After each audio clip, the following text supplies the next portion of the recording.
In order to see where we are going, we not only must remember where we have been, but we must understand where we have been.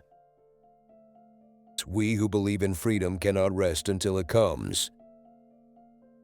I have always thought that what is needed is the development of people who are interested not in being leaders as much as in developing leadership in others. Oppressed people, whatever their level of formal education, have the ability to understand and interpret the world around them, to see the world for what it is and move to transform it. Until the killing of black men, black mothers' sons, becomes as important to the rest of the country as the killing of a white mother's sons, we who believe in freedom cannot rest until this happens. Remember, we are not fighting for the freedom of the Negro alone, but for the freedom of the human spirit, a larger freedom that encompasses all mankind.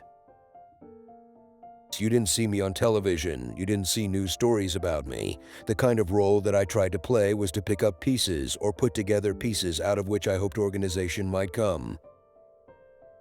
Give light and people will find the way.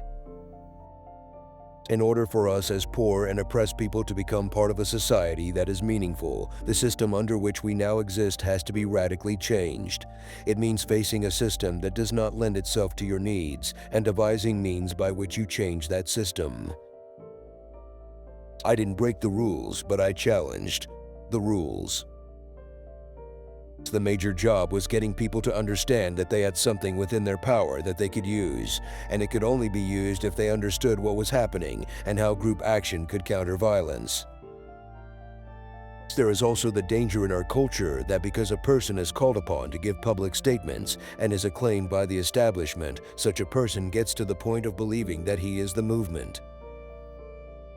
One of the things that has to be faced is the process of waiting to change the system, how much we have got to do to find out who we are, where we have come from, and where we are going.